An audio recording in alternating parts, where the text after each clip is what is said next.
Okay जी, next Shimla वफ़ के बाद next topic है हमारा establishment of Muslim league in 1906। Muslim league का क़याम। शिमला वफ़ में हमने पढ़ लिया था कि मुसलमानों को एक सियासी जमात की ज़रूरत महसूस हुई तो मुस्लिम लीग कायम की गई। तो मुस्लिम लीग का आपका शॉर्ट क्वेश्चन यहाँ पे है, मुस्लिम लीग कब कायम की गई, मुस्लिम लीग का क़याम कब अमल में आया। 30 दिसंबर 1906 को ढाका में मुस्लिम लीग का क़याम अमल में आया। इस क़याम के अहम मुहर्रिकात ये थे। अब मुहर्रिकात जो हैं ये इसका आपका बुक का शॉर्ट क्वेश्चन भी है, शॉर्ट क्वेश्चन नंबर 2।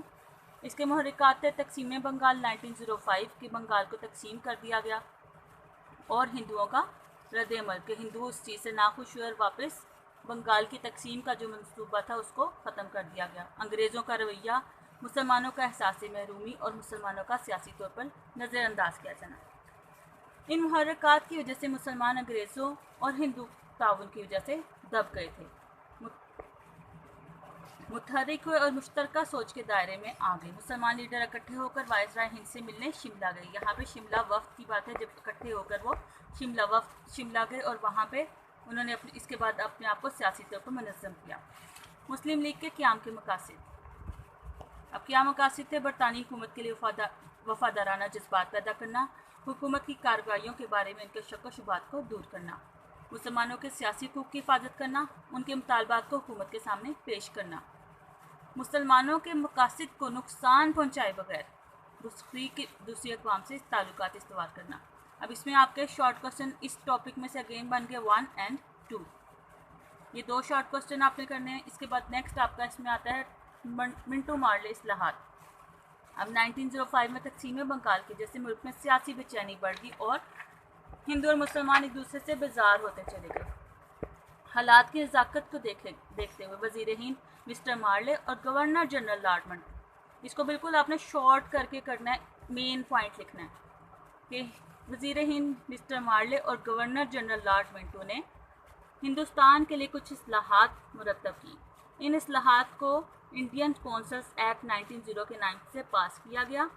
इनको मिंटो मार्ले इस्लाहात भी कहा जाता है। यहाँ से पूछा जा सकता है मिंटो मार्ले इस्लाहात के बारे में आप क्या जानते हैं। अब जस्ट सिंपल ये लिखेंगे कि वज़ीर हिंद मिस्टर मार्ले और गवर्नर जनरल लॉर्ड मिंटो ने हिंदुस्तान के लिए कुछ इस्लाहात मुरतब की, उनको मिंटो मार्ले इस्लाहात कहा जाता है और इस बिल को इंडियन कौंसल्स एक्ट 1909 भी कहा जाता है। ठीक है, अब इसके नुकात क्या थे? इसके तहत मरकज़ी और सूबाई साज कौंसलों में कानून साज कौंसलों में तोसी की गई, अरकान की तादाद में इजाफा कर दिया गया, जुदागाना इंतखाब का तरीका राइज करने की मंजूरी दी गई। ठीक है, और ये मुस्लिम लीग ने जुदागाना तरीका इंतखाब के नफाज का खैर मकदम किया और इसे अपनी कामयाबी करा दिया। क्यों कामयाबी करा दिया? क्योंकि ये मुतालबा शिमला वफ़द के मेंबरान ने 3 साल कबल यानी 1906 में लॉर्ड मिंटो से मुलाकात के दौरान किया था। अच्छा, इसमें आपने थोड़ी सी ये चीज़ कर लेनी है। पहली जंग अज़ीम 1914 में स्टार्ट हुई थी और 1919 में एंड हुई थी। दूसरी जंग अज़ीम 1939 में स्टार्ट हुई थी और 1945 में एंड हुई थी। फिर मिसाके लखनऊ के बारे में आप क्या जानते हैं? इसमें आप एक क्वेश्चन सेम इसी में आप ये भी लिख सकते हैं, कायद आज़म ने सफ़ीर अमन का खिताब कैसे पाया? कायद आज़म ने सफ़ीर अमन का खिताब कैसे पाया? इसको भी आपने बिल्कुल शॉर्ट करके लिखना। आपकी पिछली प्रीवियस बुक में भी ये वाला क्वेश्चन दिया गया है, आप चाहें तो वो कर सकते हैं, चाहे तो सेम ये वाला कर सकते हैं। 1960 में लखनऊ में मुस्लिम लीग और कांग्रेस का इजलास हुआ। दोनों के दरमियान एक मुआहिदा तय पाया जिसे मिसाके लखनऊ कहा जाता है। इस मुआहिदे में मुसलमानों को पहली बार अलग कौम तस्लीम किया गया और उनके जुदागाना इंतखाब के मुतालबे को भी तस्लीम किया गया।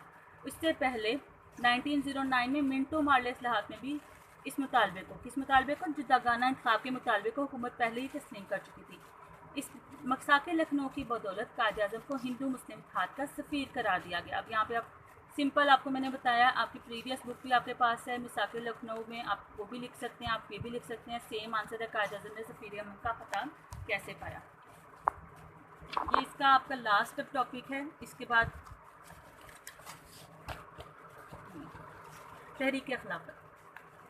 तहरीक खिलाफत पर नोट लिखें। ये सारे के सारे तहरीक पाकिस्तान के तारीखी वाक़यात हैं 1957 से 1940 के। ठीक ठीक है, ये हम थोड़े थोड़े इनकी डिटेल नहीं ज़्यादा बताई हुई, आपकी प्रीवियस बुक में ये डिटेल में भी नहीं है। अब तहरीक खिलाफत पर नोट लिखें। इसमें सबसे पहली आपकी हेडिंग बनेगी पस मंज़र। आपको पता है 1940 में पहली जंग शुरू हुई। ये किसके दरमियान थी? अंग्रेज़ों और जर्मनी के। तुर्की ने इस जंग में अंग्रेज़ों का साथ दिया। अब जंग में जर्मनी और इसके हलीफों क्या है, उनके जो साथी थे, जो उन्होंने उनकी मदद की, उनकी शिकस्त हो गई, जिसपे खात्मे के बाद अंग्रेज़ों ने अपने हलीफों के साथ मिलकर तुर्की को सऊदी अरब, शाम, इराक, फ़लस्तीन और उर्दन के इलाके से महरूम कर दिया, जिससे तुर्की का वजूद ख़त्म में पड़ गया। ये इसका पस मंज़र था। ठीक है, अब तहरीक खिलाफत चलाई गई, किस लिए चलाई गई थी? तुर्की की खिलाफत को बचाने के लिए।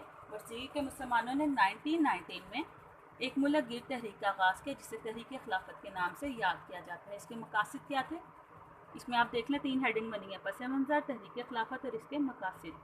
आपको सिंपल इसमें से शॉर्ट भी आ सकता है, तहरीक खिलाफत के मकासद बयान करें। पहला मकसद क्या था? तुर्की की खिलाफत को कायम करना, मुसलमानों के मुकद्दस मकामात तुर्कों की हिफाजत में रहें और तुर्की की हदूद में तब्दीली ना की जाए।